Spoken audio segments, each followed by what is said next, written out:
So if you're just as confused as we were, or you don't even know you're gonna be confused about navigating trains in Switzerland, stay tuned to the channel, Mr. Black Adventures. We're gonna break down everything from classes, from cars, from how to read it, from everything you can imagine that was just weird or confusing for us. Stay tuned.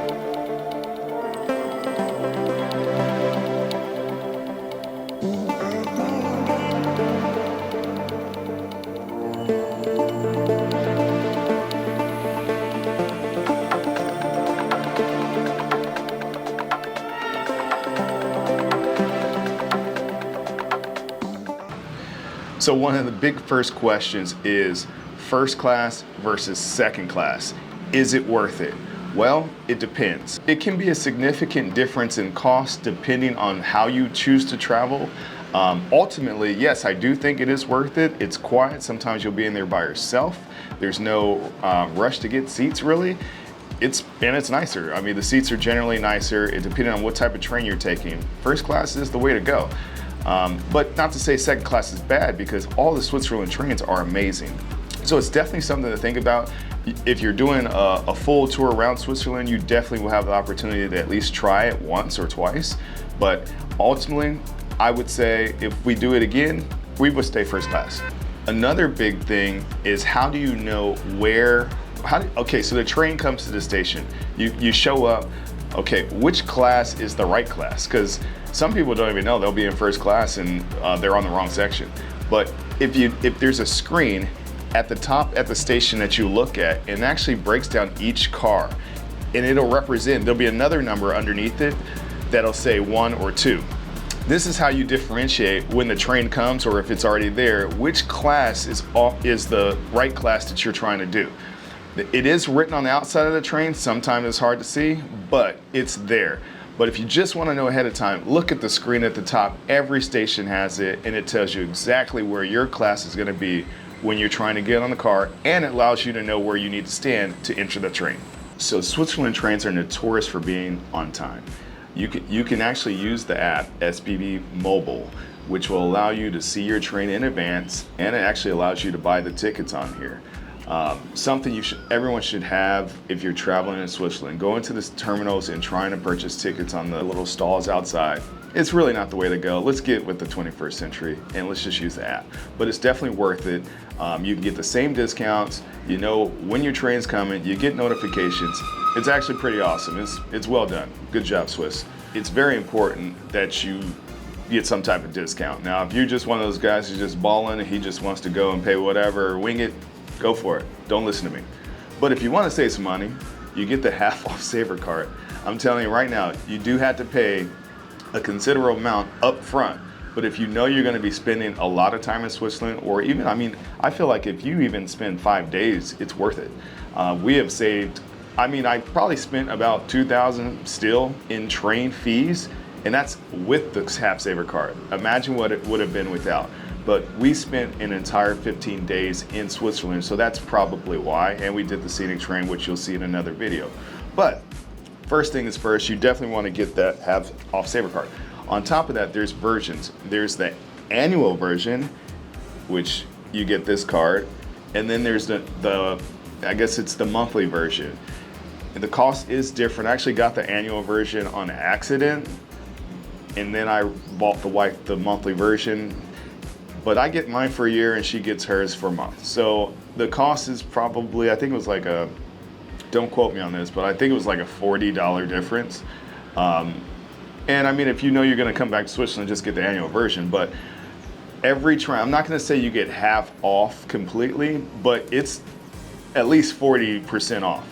So that's one method, but you can also stack that with Supersaver tickets.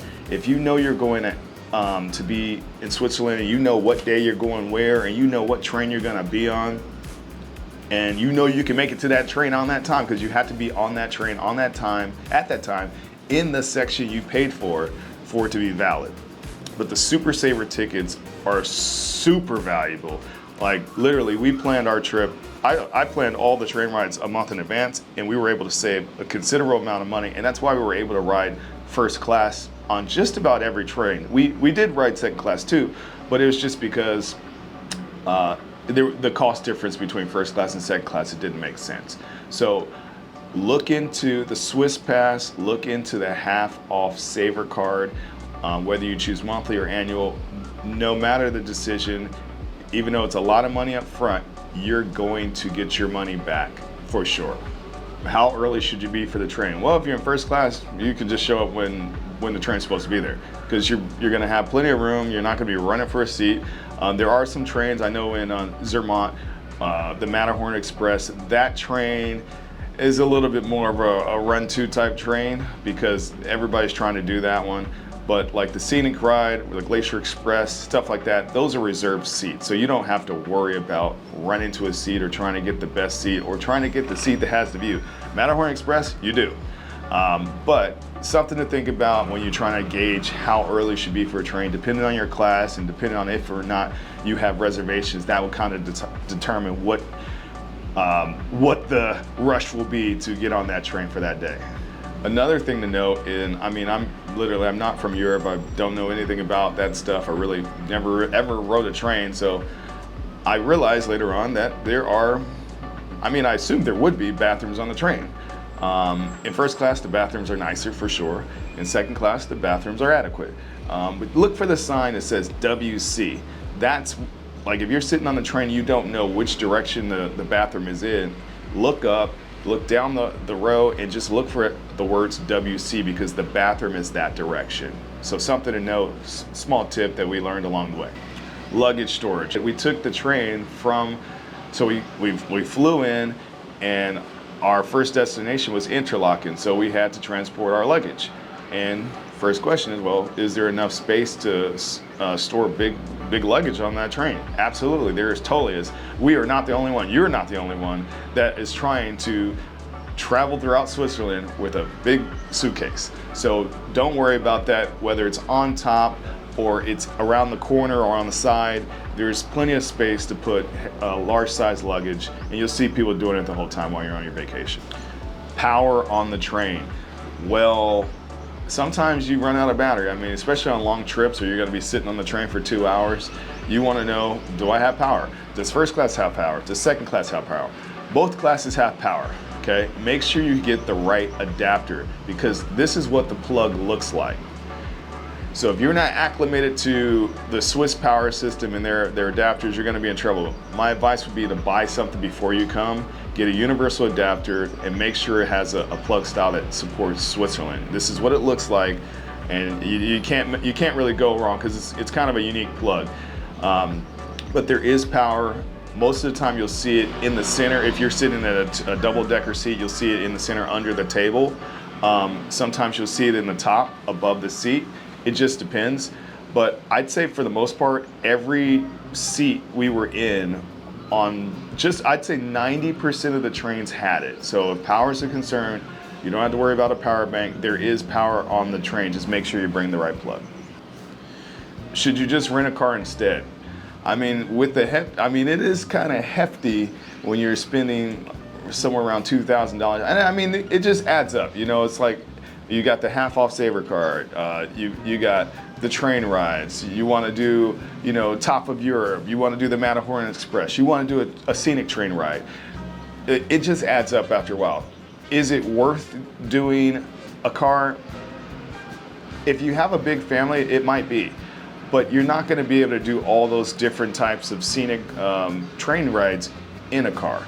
And that's kind of the experience, right? So depending on how your schedule is and depending on where you're going, in some cases it just may make more sense to rent a car and oust the whole train thing altogether. But the trains are so efficient, they're so silent, they're clean.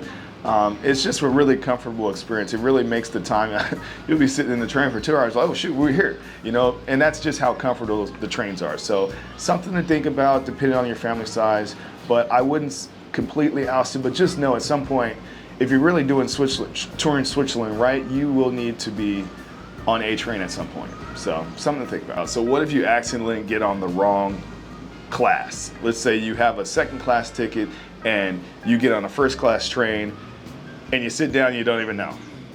Is there a gray area? I don't think there is, because I saw as soon as that train starts moving, either you better run to second class or that guy that's walking down checking tickets, he's gonna be like, hey, sir, can you see your phone or your ticket or whatever? If you aren't in the right class, 90 francs.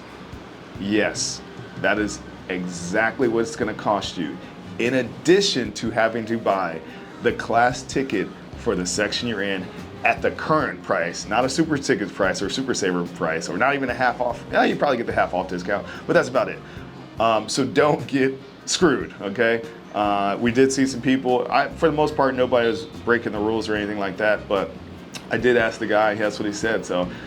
And I asked, do you give him a chance? And she was like, no. So something to think about if you are in the wrong class. So make sure you pay attention to the sectors before you get on the train. Make sure you look for that number, or the number on the outside of the train. Sometimes it's hard to read, but it's expensive if you get it wrong, so just FYI. So if you enjoyed what we just did in that last video, it's the first video in a 5-video series where we're in Switzerland for literally 15 days, and we're kind of trying to go as many places we can go to in those 15 days. Everywhere from Interlaken to Lautenbrunnen, to the top of Europe to go see Jungfrau, to Zermatt to go see the Matterhorn, to Geneva to go see just a beautiful city in itself. We're going all over the place. There's going to be a video on the Glacier Express. There's a lot of things, a lot of content coming up. Stay tuned to Mr. Black Adventures. Hit that subscribe button. And if you like this video, hey, hit the like button too. Until next time, Mr. Black Adventures. Talk to you later.